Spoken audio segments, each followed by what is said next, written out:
اور جب تک اللہ نے یہ آپ یہ کہیے کہ زندگی دی ہوئی ہے وہ تو اللہ کے ہاتھ میں کب تک ہے. جب تک یہ دی ہوئی ہے تو جو آپ سے ایک کمٹمنٹ ہے کہ سچ بولیں گے اور آپ کے سامنے جو میرا ضمیر کہتا ہے کہ یہ درست سائیڈ ہے اور سچ ہے وہ آپ کے سامنے رکھتے رہیں گے. بہرحال اس میں کوئی شک نہیں کہ یہ جو کچھ آج موحد صاحب کے ساتھ ہوا، پہلے ہوا دوستوں کے ساتھ UK میں، شہزاد صاحب، عادل صاحب اور دوسرے لوگوں کے ساتھ، یہ کوئی میں نے جیسے آپ کو کہا انہونی نہیں ہے. یہ اب سے بہت دیر پہلے ان ساری چیزوں کا ادراک بھی ہو گیا تھا. بہت سارے جو آپ یہ کہہ لیجئے کہ ادارے ہیں ریلیونٹ، ان کو بھی اس کا ادراک ہے کہ کیا کچھ ہو سکتا ہے اور کیسے اس سے بچنا ہے، کیا کرنا ہے کیا نہیں کرنا، کہاں جانا ہے کہاں نہیں جانا. تو اس میں آپ کو بہت زیادہ محتاط ہونے کی ضرورت ہوتی ہے. جتنا آپ محتاط ہو لیں اس میں کچھ نہ کچھ بچت. لیکن بہرحال پھر بھی آخر آپ جتنا بھی محتاط ہوں گے، اینڈ آف دا ڈے اگر آپ کی قسمت میں کچھ لکھا ہوا ہے تو وہ ہونا ہی ہونا ہے. تو پھر جو بھی ہوگا دیکھا جائے گا، اللہ کی سپرد. لیکن یہ آج ایک افسوسناک واقعہ ہوا، وہ آپ کے سامنے رکھنا تھا. اور آپ کو ساری اس کا بیک گراؤنڈ بھی، کیونکہ آپ میں سے کئی لوگوں نے یہ خبر بھی سنی ہوگی، اور ظاہر ہے وہ فائر بریگیڈ کی بہت ساری جو گاڑیاں آئیں، جیسے میں آپ کو ویڈیو دکھا رہا ہوں، پھر گھر کے اندر جو آگ لگی ہوئی تھی وہ ایٹک وغیرہ میں تھی، چھتیں جو ہیں توڑ دیں، دیواریں توڑ دیں، اور کافی نقصان ہوا ظاہر ہے. تو وہ ایک الگ صورتحال تھی جو آج شام کو یہ سب کچھ جو ہے وہ ہمارے سامنے ہوا. اب چلتے ہیں ذرا آگے، اگلی خبر آپ کے سامنے رکھتے ہیں یمن سے. خبر وہاں پر یہ ہے کہ جو سعودی بیکڈ فورسز ہیں وہ لگاتار وہاں پر اس وقت ایڈوانس کر رہی ہیں، اور لگ یہ رہا ہے کہ سعودی عرب اس اپرچونٹی کو سیز کر رہا ہے، مطلب بہترین یوٹیلائز کر رہا ہے. انہوں نے جو STC کو بیک کر رہا تھا UAE، اور ان کے لیے اسلحہ بھی بھیجا تھا. UAE کہتا ہے کہ نہیں، ہم نے ان کے لیے اسلحہ نہیں بھیجا تھا، وہ ہماری اپنی فوج کے لیے تھا. پھر سعودی عرب نے یہ کہا کہ آپ اپنی فوج وہاں سے نکال ہی لیں، جو کہ UAE نے مانا اور اپنی فوج وہاں سے نکالی. اور اس اپرچونٹی پر یا اس صورتحال میں سعودی عرب نے شاید یہ فیصلہ کیا کہ وہ آل دا وے جائیں گے، وہ اس معاملے کو اب منطقی انجام تک پہنچائیں گے. تو لگاتار ایڈوانسمنٹ ہو رہی ہے. ابھی وہ جو مقلا ہے حضرموت، یمن کا جو دارالحکومت ہے مقلا، یہ پورے یمن کی بات نہیں ہو رہی ہے، حضرموت کے دارالحکومت کی بات ہو رہی ہے. یمن کا تو ظاہر ہے صنعا ہے. تو مقلا میں اب وہ داخل ہو گئے ہیں جو سعودی بیکڈ فورسز ہیں، اور یہ پہلے STC کے پاس تھا، یہ خالی کروا لیا گیا. STC سے بہت سارا اسلحہ اور دوسری چیزیں بھی چھین لی گئی ہیں، اور اب وہ لگاتار وہ پیچھے ہٹ رہے ہیں. اور دیکھتے ہیں آنے والے دنوں میں اس سارے معاملے کے اندر بھی کیا ہوتا ہے. اب جو وینزویلا کے صدر، جو آپ سب کو پتہ ہے، نکولس مادورو، ان کو جو اٹھا لیا امریکہ نے، ان کی بیگم سمیت، ان کے محل سے، ان کے جو کراکس کے اندر ان کی رہائش گاہ تھی وہاں سے ہیلی کاپٹروں پر جا کر اٹھا کر لے آئے. اور وینزویلا سے اندر سے کوئی ری ایکشن نہیں آیا. وہ آپ سب کو سمجھیے کیوں نہیں آیا، ظاہر ہے اندر سے سپورٹ تھی. لیکن اب اس کے بعد سچویشن جو ہے وہ ایوالو ہو رہی ہے. شروع میں تو بہت ہی کم رسپانس آئے، ہم نے آپ کو کل بتایا تھا. اب آہستہ آہستہ بہت سارے ایسے انڈیپینڈنٹ لوگ جو ہیں وہ بھی بولنا شروع ہوئے ہیں. مثلاً امریکہ کے اندر بہت سارے امریکی جو پولیٹیشنز ہیں انہوں نے اسے خلاف قانون اور انٹرنیشنل لاز کے اگینسٹ قرار دیا ہے. سب سے ان میں بڑا جو میں یہ کہوں گا نام، ایک تو بائیڈن صاحب نے بھی اسے ایسا ہی کہا، پھر کیملا ہیرس نے بھی ایسے ہی کہا، جنہوں نے صدر ٹرمپ کا مقابلہ کیا تھا حال ہی میں جو صدارتی الیکشن ہوا تھا اس میں. اس کے ساتھ ساتھ برنی سینڈرز، وہ بھی ایک بہت بڑا نام ہے ڈیموکریٹک پارٹی کا، انہوں نے بھی اس حملے کو اللیگل قرار دیا، خلاف قانون قرار دیا. ان سب نے جو نکولس ہے اسے ڈکٹیٹر کہا، لیکن یہ کہا کہ اس کے باوجود امریکہ کے پاس یہ اختیار نہیں تھا کہ وہ جا کر ان کی سرزمین پر یہ وائلیشن کرے اور تمام انٹرنیشنل لاز کو وائلیٹ کرے. تو اب امریکہ کے اندر سے بڑی آوازیں جو ہیں وہ اس سارے معاملے کو نگیٹ کر رہی ہیں، اس کو خلاف آئین، خلاف قانون، خلاف جو انٹرنیشنل سٹینڈرڈز ہیں وہ ڈکلیئر کر رہی ہیں. اس کے ساتھ ہی ساتھ پوری دنیا میں، جیسے کہ کیوبا میں بہت بڑا مظاہرہ ہوا ہے آج وینزویلا کے حق میں، اسی طریقے سے امریکہ میں بھی بہت سارے لوگ نکلے ہیں. لیکن ساتھ ساتھ یہ بھی ذہن میں رکھیں کہ بہت سارے لوگ خوشیاں بھی منا رہے ہیں. ظاہر ہے جو وہاں پر نکولس مادورو کی پارٹی کے مخالف پارٹی ہوگی وہ تو جشن ہی منائے گی. تو وہ لوگ امریکہ کے اندر بھی یا کئی اور جگہوں پر بھی جشن منا رہے ہیں کہ اچھا ہوا نکولس مادورو کو وہاں سے اٹھا لیا. لیکن بہت سارے لوگ اس سپورٹ میں امریکہ کے اندر بھی مظاہرے ہوئے ہیں، کیوبا کے اندر بھی ہوئے ہیں، اور بھی بہت ساری جگہوں کے اوپر مظاہرے ہوئے ہیں جنہوں نے یہ سارا جو ایکشن ہوا ہے اس کو کنڈیم کر رہے ہیں لوگ، اور ڈیمانڈ کر رہے ہیں کہ جن کو اغوا کیا گیا ہے یا اٹھا لیا گیا ان دونوں کو، میاں بیوی کو، فوری طور پر چھوڑ دیا جائے۔ اس کے ساتھ ہی ساتھ مہدی حسن بڑے ہی ریناؤنڈ جرنلسٹ ہیں، انہوں نے آج ایک منطق لکھی ہے۔ انہوں نے کہا ہے کہ اگر اب جو امریکہ نے نیا نیریٹو سیٹ کیا ہے یا نیا پریسیڈنٹ سیٹ کیا ہے اس کو اگر اب مان لیا جائے تو پھر اس حساب سے تو چائنا جو ہے وہ تائیوان پر کسی ٹائم بھی حملہ کر سکتا ہے، اور وہاں کے لوگوں کو اٹھا سکتا ہے یا وہاں پر کچھ بھی کر سکتا ہے۔ اور اب اسی منطق کے لحاظ سے جو امریکہ نے خود دی ہے یا سیٹ کیا پریسیڈنٹ، امریکہ یا ویسٹ پھر چائنا سے کیسے ڈیمانڈ کرے گا کہ آپ تائیوان میں یہ کام نہ کریں؟ یہ مہدی حسن صاحب کا کہنا تھا۔ اس کے ساتھ ہی ساتھ مسلمان دنیا میں سے ابھی تک کوئی نہیں بولا تھا، ملیشین پرائم منسٹر بولے ہیں اور خوب بولے ہیں۔ انہوں نے کہا ہے کہ یہ انٹرنیشنل قوانین کے خلاف ہے، ہمیں بہت افسوس ہوا ہے جو کچھ بھی ہوا ہے، اور ہم ڈیمانڈ کرتے ہیں کہ ان کو فوری طور پر ریلیز کیا جائے اور اس ساری ایسکیلیشن کو ختم کیا جائے۔ واضح طور پر جو ملیشیا ہے، اس نے ملیشیا کے پرائم منسٹر انور ابراہیم، انہوں نے واضح طور پر اپنا جو پوائنٹ آف ویو ہے وہ دیا ہے۔ میرا نہیں خیال کہ کسی بھی اور مسلمان ملک نے، ہاں ایران کا تو پتہ ہی ہے، وہ تو آپ یہ کہیں کہ ایکسپیکٹڈ بھی تھا، ان کی جو صورتحال ہے وہ تو سب کو پتہ ہے، لیکن ان کے علاوہ اور کسی بھی اسلامی ملک کی طرف سے اس طرح کی سٹیٹمنٹ، وہ ترکی ہو، پاکستان ہو، یو اے ای ہو، سعودی عرب، قطر، کسی اور ملک سے آپ کو ایسی سٹیٹمنٹ جو ہے وہ نظر نہیں آئی۔ اور انہوں نے ظاہر ہے بڑی ڈیٹیلڈ انہوں نے سٹیٹمنٹ دی ہے کہ یہ سب کچھ انٹرنیشنل قوانین کے خلاف بھی ہوا ہے، اور اس سے جو پریسیڈنٹ سیٹ ہو رہا ہے پھر وہ کہیں معاملہ رکے گا نہیں۔ تو انہوں نے بھی جو لوگ اٹھائے گئے دونوں میاں بیوی، ان کو فوری طور پر رہا کرنے کا انہوں نے بھی مطالبہ کیا ہے۔ اچھا جی، آگے چلتے ہیں۔ آگے ٹائمز نے ایک سٹوری لکھی ہے جس کو پاکستان کے اندر ڈفرینٹ اخبارات، جنگ ہوں یا دوسرے اخبارات ہوں، انہوں نے رپورٹ کیا ہے۔ اس میں وہ جو انالیسز ہے ان کا امریکی جریدے کا، وہ یہی ہے کہ امریکہ نے یا امریکی موجودہ صدر نے جو سب کچھ پہلے عراق میں ہو چکا، جو ویپنز آف میس ڈسٹرکشن وہاں سے نہیں ملے تھے بعد میں، لیکن انویڈ کر دیا گیا اور اس کے نقصانات ہوئے، کتنی ساری وہاں پر اموات ہوئیں، کتنا سارا وہاں پر نقصان ہوا۔ تو اب میگزین یہ کہتا ہے کہ نہ عراق کے اندر سبق سیکھا گیا اور نہ ہی دوسری جگہوں پر، اور اب ان ساری وہ جو بری ایپیسوڈز ہوئی تھیں ان سے سبق نہیں سیکھا گیا، اور ایک نیا کام وینزویلا میں ویسا ہی شروع کر دیا گیا۔ تو جو امریکی جریدہ ہے وہ بیسیکلی یہ کہہ رہا ہے کہ مڈل ایسٹ سے کا سبق جو ہے وہ بھول گئے، اور طاقت سے حکومتیں بدلنا زیادہ مسائل کا سبب ہے۔ مادرو حکومت کو زبردستی ختم کرنے سے انتشار پھیلے گا۔ امریکی فوج کی موجودہ تعیناتی جو ہے اس ریجن میں، وینزویلا کا اگر آپ نقشہ دیکھیں تو اس کے سامنے جو سمندر ہے اور آئلینڈز ہیں اس سارے علاقے کے اندر، وہ کہتے ہیں کہ امریکی فوج کی موجودہ تعیناتی مکمل قبضے کے لیے ناکافی ہے۔ ایئر سٹرائک اور خصوصی آپریشنز کے امکانات تو ہیں، لیکن امریکہ جو ہے وہاں پر اگر زمینی طور پر قبضہ کرنا ہے تو وہ ان کی وہاں تعداد کافی نہیں ہے، کیونکہ کیریبین جو یہ سارا ایریا ہے اس وہ کہہ رہے ہیں کہ کیریبین میں تقریباً 15,000 امریکی فوجی ہیں، طیارے ہیں، میزائل ہیں، ڈرونز ہیں، لیکن یہ مکمل حملے یا زمین پر قبضہ کرنے کے لیے کافی نہیں ہے۔ اب دیکھتے ہیں، ظاہر ہے آنے والے دنوں میں اس سب میں سے کیا ہوتا ہے، لیکن ٹائمز کے تجزیاتی رپورٹ میں کہا گیا ہے کہ صدر ڈونلڈ ٹرمپ کی وینزویلا کے صدر نکولس مادرو کو ہٹانے کی کوشش اس بات کا ثبوت ہے کہ امریکہ نے مڈل ایسٹ میں گزشتہ 25 سال کی ناکام مداخلتوں سے کوئی سبق نہیں سیکھا۔ آگے چلتے ہیں جی، اگلی خبر جو ہے وہ بڑی انٹرسٹنگ ہے۔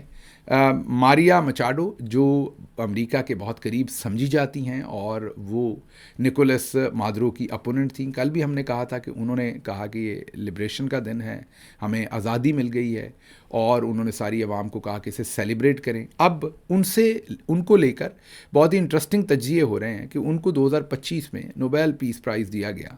2025 کا جو نوبیل پیس پرائز تھا اس میں ان کا اعلان کیا گیا، اور وجہ کیا تھی؟ ان کو جو ڈیموکریٹک ان کی سٹرگل تھی وینزویلا کے اندر، جو سیاسی ان کی سٹرگل تھی، اس پر انہیں نوبیل پیس پرائز دیا گیا۔ اب صدر ٹرمپ نے لیکن ان کے بارے میں جو الفاظ استعمال کیے ہیں وہ بالکل ہی اپوزٹ ہیں. ایک طرف ویسٹ جو ہے، یورپ ہے، وہ انہیں ان کی جو خدمات ہیں ان کو اتنا اعلیٰ سمجھتا ہے کہ اس پر نوبیل پیس پرائز ہی دے ڈالا.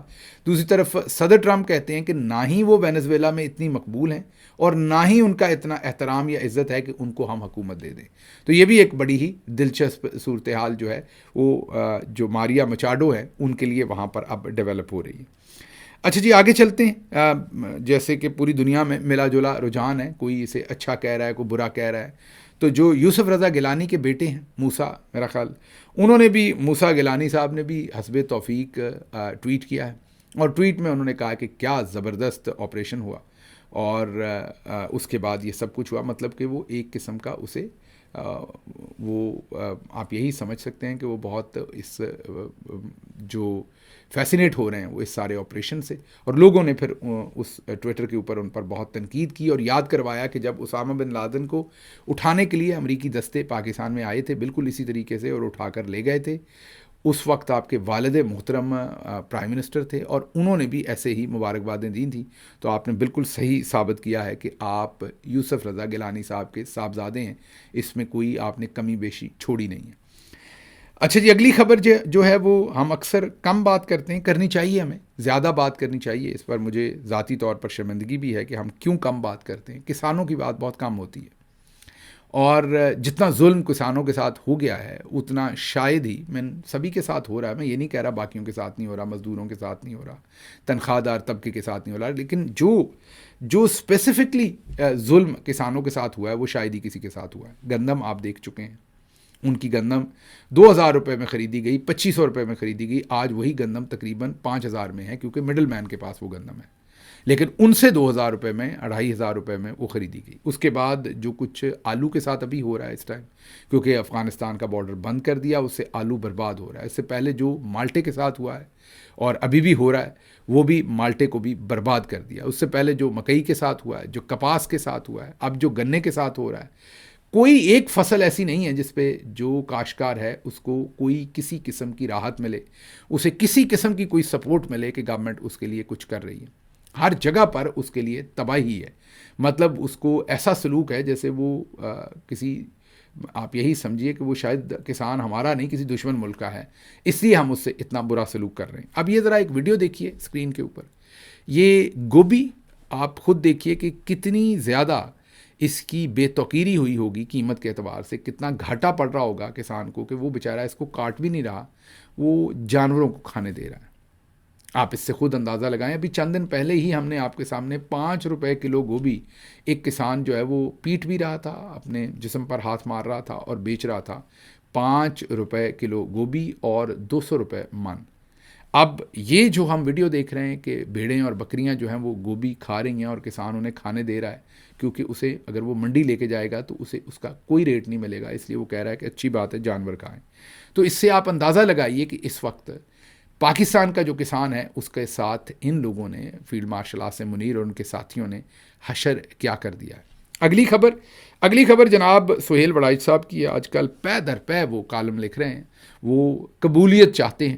کہتے تو وہ یہ تھے کہ عمران خان کی مقبولیت ہے، قبولیت نہیں ہے. عمران خان کو تو چلیں قبولیت اور مقبولیت دونوں اللہ نے دی ہوئی ہے، اور عوام میں قبولیت بھی ہے اور مقبولیت بھی ہے، لیکن آج کل سہیل وڑائچ صاحب کی اپنی مقبولیت جو ہے وہ تو ظاہر ہے مقبولیت بھی خراب ہوئی اس سارے ٹائم میں، اور جو قبولیت تھی ان کی جرنلز کے ہاں وہ بھی خراب ہو گئی. یاد کیجئے جو انہوں نے برسلز کے اندر جب وہ بیلجیم میں فیلڈ مارشل کے ساتھ وہاں ان کی ملاقات ہوئی تھی، اور وہاں پر انہوں نے ایک آرٹیکل لکھ دیا تھا جو فیلڈ مارشل کے بھی گلے پڑ گیا اور ان کے بھی گلے پڑ گیا.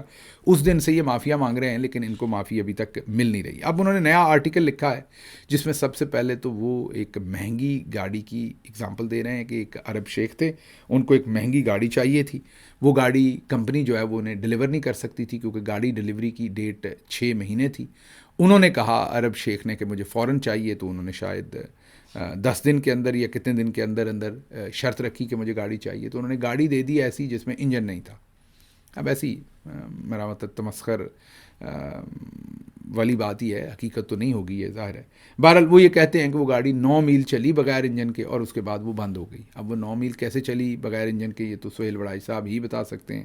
کوئی گیس بھری ہوگی انہوں نے, سہیل وڑائی صاحب نے اس کے اندر, یا خود بیٹھے ہوں گے اس کے اندر, تو پھر ان کی کسی نہ کسی سپر نیچرل طاقتوں کی وجہ سے گاڑی بغیر انجن کے چلی ہوگی. لیکن ان کا یہاں یہ اگزامپل دینے کا مقصد یہ ہے کہ وہ یہ بتائیں کہ انجن کے بغیر گاڑی نہیں چلتی.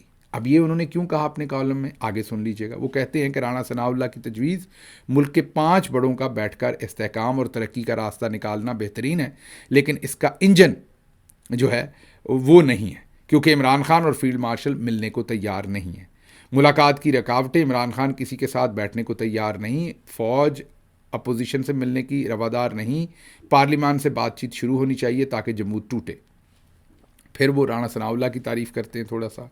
پھر وہ کہتے ہیں کہ حکومتی تکون مقتدرہ نون لیگ اور پیپلز پارٹی کا ایک مثلث ہے اور مضبوط رہنا اس کا امپورٹنٹ ہے. وہ یہ کہتے ہیں کہ اگر اس مثلث کا ایک کونا بھی ہل گیا تو سارا نظام دڑم سے گر جائے گا اور اس کا فائدہ اپوزیشن کو ہو جائے گا, پی ٹی آئی کو. اس آرٹیکل کے اندر دونوں طرف وہ ایک قسم کا ناچ رہے ہیں, دونوں طرف ہی جمپ لگا رہے ہیں. کبھی کہتے ہیں کہ 5 بڑوں کو, اچھا ایک انٹرسٹنگ بات یہ کہ 5 بڑوں میں شہباز شریف کو انہوں نے نکال دیا ہے, انہوں نے نواز شریف کو رکھا ہے, اس کے ساتھ آصف زرداری صاحب کو رکھا ہے, اس کے ساتھ انہوں نے بلاول زرداری کو رکھا ہے, اس کے ساتھ فیلڈ مارشل کو رکھا ہے, اور پھر عمران خان کو رکھا ہے. تو شہباز شریف بیچارے کی سہیل وڑائی صاحب نے وہاں سے چھٹی کروا دی. وجہ میرا خیال یہ ہے کہ شہباز شریف نے انہیں ایک فنکشن میں یو کے میں بلایا تھا اور پھر ان انوائٹ کر دیا تھا, اور وہ زیادتی کی تھی. میں مذاق نہیں کر رہا, لیکن وہ حقیقتاً وڑائی صاحب کے ساتھ وہ زیادتی ہوئی تھی. اگر پروفیشنلی بات کروں میں, میرا خیال ہے اس غصے سے انہوں نے 5 بڑوں میں سے انہیں نکال کے ان کی جگہ پر بلاول کا نام اپنے کالم میں لکھا ہے. لیکن وہ یہ کہہ رہے ہیں کہ یہ اگر یہ ٹوٹی, یہ جو اس وقت ان کی پارٹنرشپ ہے نون کی, پیپلز پارٹی کی اور فیلڈ مارشل کی, تو فائدہ پی ٹی آئی کو ہوگا. تو ایک طرف کہہ رہے ہیں کہ مذاکرات ہو جانے چاہیے اور عمران خان مان نہیں رہے, اور عمران خان کو مذاکرات کرنے چاہیے اور مان لینا چاہیے. دوسری طرف کہہ رہے ہیں کہ نہ نون لیگ, پیپلز پارٹی اور فیلڈ مارشل کو کوئی رسک نہیں لینا چاہیے, کوئی نئی چیز نہیں ٹرائی کرنی چاہیے, جیسے چل رہے ہیں ایسے ہی چلنا چاہیے, کیونکہ ان کے درمیان ذرا سی بھی دراڑ آئی تو اپوزیشن کو فائدہ ہوگا, پی ٹی آئی کو فائدہ ہوگا. ہمیں خود نہیں سمجھ آئی یہ کہنا کیا چاہتے ہیں, کس سائڈ پر کھڑے ہونا چاہتے ہیں. وہ کہتے ہیں مشورہ, نئے تجربات سے گریز کریں, اتفاق رائے اور احتیاط سے قدم اٹھائیں, صرف بلدیاتی نظام بحال کریں تو رفتار پکڑی جا سکتی ہے. آخر پر وہ مشورہ دیتے ہیں کہ نئے صوبے نہ بنائیں, ترامیم نہ کریں مزید, تاکہ نون اور پیپلز پارٹی کی آپس میں ٹھیک رہے. اور ساتھ یہ بھی لکھا ہے اس آرٹیکل میں کہ یہ جو ابھی لاڑکانہ گئے تھے رانا ثناء اللہ اور ان کے ساتھ دوسرے ساتھی, یہ بیسیکلی نون لیگ اور پیپلز پارٹی نے ایک دوسرے کے ساتھ تجدید عہد کیا ہے کہ ہم نہ نئے صوبے بننے دیں گے اور نہ ہی آئین میں کوئی نئی ترمیم ہونے دیں گے. یہ سہیل وڑائی صاحب بتا رہے ہیں. تو وہ فیلڈ مارشل کو یہ مشورے دے رہے ہیں کہ آپ نون یا پیپلز پارٹی سے نہ بگاڑیں, اگر آپ ان سے بگاڑیں گے تو فائدہ پی ٹی آئی کا ہو جائے گا اور پھر آپ کی یہ پورا سسٹم دھڑم کر کے گر جائے گا.